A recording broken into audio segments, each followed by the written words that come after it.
में भगवान की अभिव्यक्ति काल के विषय में चर्चा किया था। इसके पूर्व हमने जीवा, ईश्वर और प्रकृति इस विषय पर चर्चा किया था। आज हम चर्चा करेंगे कर्म। भगवद गीता में भगवान बताते हैं कि जो 5 विषय हैं उनमें से 4 विषय शाश्वत है। जीव शाश्वत है, ईश्वर शाश्वत है, समय भी शाश्वत है।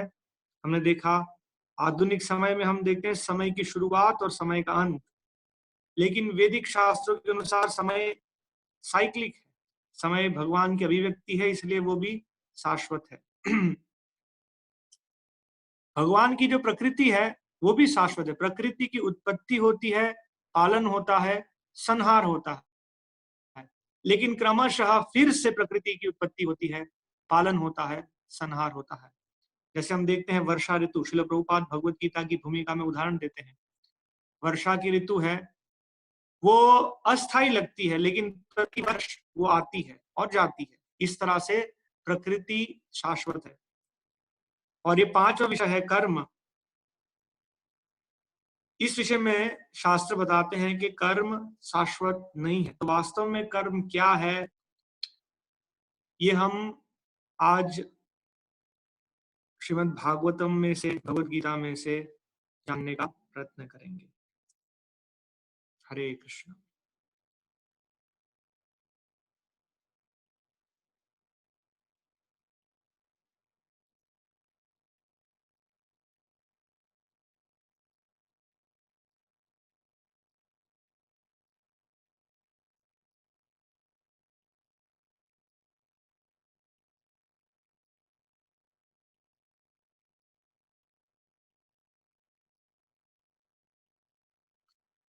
भगवत गीता के 4th अध्याय में भगवान कर्म की चर्चा के संदर्भ में यहाँ अर्जुन को उपदेश देते हैं। 4th अध्याय जिसका शीर्षक है दिव्य ज्ञान, भगवान अपने बारे में ज्ञान प्रदान कर रहे हैं।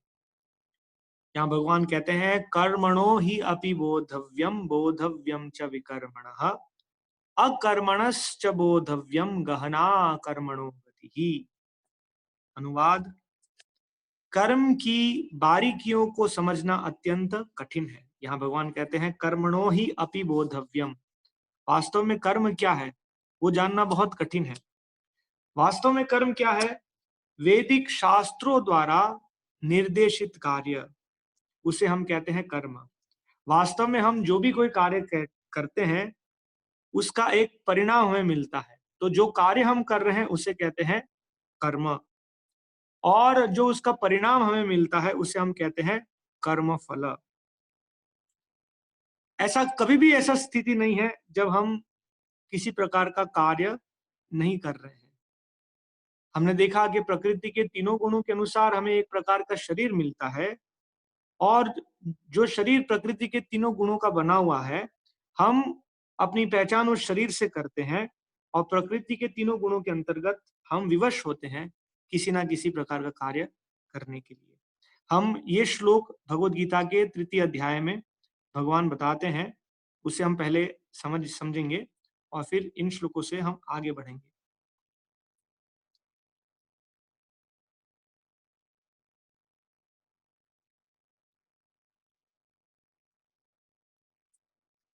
यहाँ 3th अध्याय में भगवान कहते हैं नहीं कश्चित क्षणमपि जातु तिष्ठत्य कर्मकृत कार्यते ही अवश्य कर्म सर्व प्रकृतिर जय गुणेर। प्रत्येक व्यक्ति को प्रकृति से अर्जित गुणों के अनुसार विवश होकर कर्म करना पड़ता है।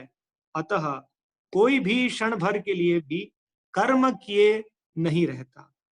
तो हम जब ये कर्म का विषय समझ रहे हैं, हमें पहले समझना है कि हम हर क्षण कुछ ना कुछ कार्य कर रहे हैं जिसे कहते हैं कर्म, हाँ, सामान्य रूप से, और उसका एक परिणाम हमें मिलता है, उसे हम कहते हैं कर्मफल। अभी ये कार्य कैसा है उसके अनुसार इसका विभाजन होता है। जब वो शास्त्र अनुमोदित कार्य है उसे कहते हैं कर्म स्पेसिफिकली। जब शास्त्रों द्वारा निषेध कार्य है उसे कहते हैं विकर्म। जब हम किसी प्रकार का कार्य ही नहीं करते, जिससे कोई कर्म फल उत्पन्न नहीं होता है, उसे कहते हैं अकर्म। या फिर हम पूर्ण पुरुषोत्तम भगवान की सेवा के संदर्भ में जो कार्य करते हैं, तो उस कार्य का भी कोई कर्म फल उत्पन्न नहीं होता है, उसे हम कहते हैं अकर्म। तो हमारे कार्यों का क्या हेतु है या किस प्रकार से हम कार्य कर रहे हैं, उसके अनुसार वो कर्म, विकर्म, अकर्म निर्धारित होता है। तो कोई व्यक्ति कहेगा कि मैं तो किसी प्रकार कार्य ही नहीं करूंगा, अकर्म। हाँ, हम देखते हैं ऐसे बहुत सारे सन्यासी हैं जो इस जगत से अपना पूरा संबंध काट देते हैं। वो खाना नहीं पकाते हैं, इसलिए उन्हें कहते हैं न निरअग्निर, निरअग्निर, वो खाना नहीं पकाते और इस जगत की किसी भी कार्य में संलग्न नहीं होते। वे वन में चले जाते हैं या हिमालय में चले जाते हैं, उन्हें कहते हैं अक्रिय। अर्जुन का भी यही प्रस्ताव था भगवान श्री कृष्ण से कि वो सभी प्रकार के कार्यों का त्याग करके भिक्षुक बन जाएंगे, जिससे कर्मों का कोई फल नहीं मिलेगा और जीवन की परम गंतव्य को प्राप्त करेंगे। यहाँ उसके उत्तर में भगवान बता रहे हैं, हमारे जीवन में ऐसा एक भी क्षण नहीं है जब हम किसी प्रकार का कार्य नहीं करते। जैसे उदाहरण स्वरूप हम श्वास लेते हैं, कोई भी व्यक्ति नहीं है जो बिना श्वास लिए जी सकता है। तो श्वास लेने में हम कार्य कर रहे हैं, उसमें बहुत सारे सूक्ष्म जीव हैं जो हमारे शरीर में प्रवेश करते हैं और मर जाते हैं, तो उसका भी कर्म फल हमें मिलता है। इस प्रकार से हम देखते हैं हमारे शरीर में बहुत सारे ऐसे कार्य हो रहे हैं जो हमारे नियंत्रण के परे हैं। जैसे हमारे हृदय का कार्य करना, नाखूनों का बढ़ना, बाल का बढ़ना इत्यादि, ये सब कार्य है। हम्म। एक व्यक्ति जब चलता है तो कार्य करता है, एक व्यक्ति जब सोता है तो कार्य करता है। तो ऐसे एक भी क्षण नहीं है जब वो किसी प्रकार का कार्य नहीं करता। श्रील प्रभुपाद यहाँ तात्पर्य बताते हैं, यह देहधारी जीवन का प्रश्न नहीं, अपितु आत्मा का यह स्वभाव है कि वह सदैव सक्रिय रहता है। आत्मा कभी निष्क्रिय नहीं है, इसलिए जिस शरीर में आत्मा प्रवेश करता है वो शरीर सक्रिय हो जाता है, और जिस शरीर से आत्मा निकल जाता है वो शरीर निष्क्रिय हो जाता है। आत्मा की अनुपस्थिति में भौतिक शरीर हिल भी नहीं सकता। यह शरीर मृत वाहन के समान है जो आत्मा द्वारा चलित होता है, क्योंकि आत्मा सदैव गतिशील, सक्रिय रहता है और वह एक क्षण के लिए भी नहीं रुक सकता। अतः आत्मा को कृष्ण भावनामृत के सत्कर्म में प्रवृत्त रखना चाहिए, अन्यथा वह माया द्वारा शासित कार्यों में प्रवृत्त होगा। यदि हम पूरे देह के बंधन में हैं और शरीर के गुणों के अनुसार कार्य कर रहे हैं, तो उससे हमारा एक और शरीर तैयार होता है।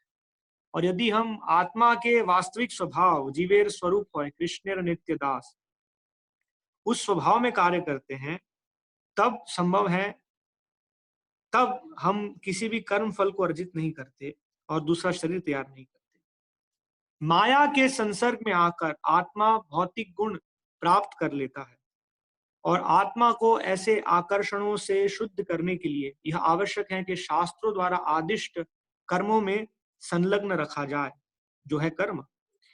किंतु यदि आत्मा कृष्ण भावनामृत के अपने स्वाभाविक कर्म से निरत रहता है, तो वह जो भी करता है उसके लिए कल्याणप्रद होता है। श्रीमद् भागवतम द्वारा इसकी पुष्टि हुई है, त्यक्त्वा सधर्मम चरणाम्बुजम हरेर भजन पक्वो अथ पते ततो यदि यत्र क्व वा भद्रम अभुत अमुष्य किम को वार्थाप्त अभजताम स्वधर्मतः। यदि कोई कृष्ण भावनामृत अंगीकार कर लेता है तो भले ही वह शास्त्रोन्मुद शास्त्रोनुमोदित कर्मों को न करे अथवा ठीक से भक्ति न करे, और चाहे वह पतित भी हो जाए, तो इसमें उसकी हानि या बुराई नहीं होगी। किंतु यदि वह शास्त्रोनुमोदित सारे कार्य करे और कृष्ण भावनामृत न हो, तो ये सारे कार्य उसके किसी लाभ के, उसके किस लाभ के। अतः कृष्ण भावनामृत में के इस स्तर तक पहुंचने के लिए शुद्धिकरण की प्रक्रिया आवश्यक है।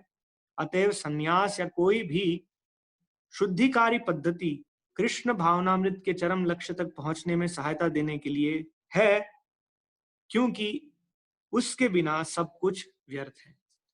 यहाँ नारद मुनि ये भागवतम में उपदेश देते हैं व्यास देव को कि हम हमारे जीवन में सब अच्छे कार्य करते हैं, लेकिन कृष्ण भावनामृत जागृत नहीं करते, तो उसका लाभ क्या होगा? पुनः हमें एक शरीर लेना पड़ेगा और फिर वहां पर वही चक्र चलता रहे।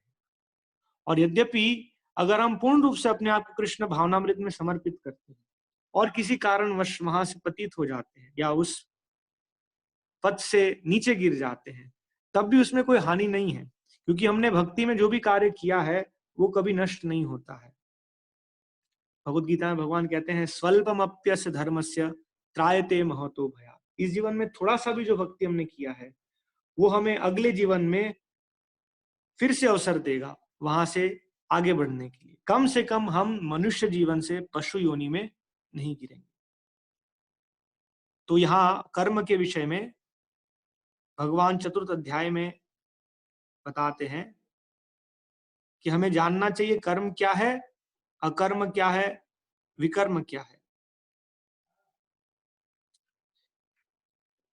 गहना कर्मणो गति। वास्तव में इन कर्म की बारीकियों समझना महान महान विद्वान लोगों के लिए भी बहुत कठिन है। इसलिए कई बार हम प्रश्न करते हैं कि ये शरीर मुझे कैसे मिला, पिछले जीवन में मैंने क्या कर्म किए होंगे जिससे मुझे अभी मनुष्य शरीर मिला। या इस जीवन में जो मैं कार्य कर रहा हूं तो मेरा अगला शरीर क्या होगा। हम्म, बहुत सारे ऐसे फैक्टर्स हैं जो हमारे आ, हमारा जो दूसरा शरीर है जिसकी उत्पत्ति हो रही है उसको निर्धारण करते हैं। तो बहुत विद्वान लोग भी असक्षम है इस कर्म की गति को समझने में। तो हम प्रयत्न करेंगे वास्तव में हमारी सीमित समझ के अनुसार। भगवान कहते हैं यहाँ पर आ, किम कर्म किम अकर्मेति कवियोपि अत्र मोहिताः तत्ते कर्म प्रवक्ष्यामि यद् ज्ञात्वा मोक्षशेषु। तो कर्म क्या है, अकर्म क्या है, ये सब मैं तुम्हें बताऊंगा, क्योंकि ये विद्वान व्यक्ति भी नहीं जानता और वो आपको नहीं बता सकता। तत्ते कर्म प्रवक्ष्यामि यद् ज्ञात्वा मोक्षशेषु। और इस तरह से वास्तविक कर्म को जानकर तुम अशुभ अवस्था से मुक्त हो जाओगे। अर्थात ये देहांतरण, ये शरीर बदलने की जो प्रक्रिया है, भौतिक शरीर एक के बाद एक ग्रहण करने की, उस प्रक्रिया से आप मुक्त हो जाओगे।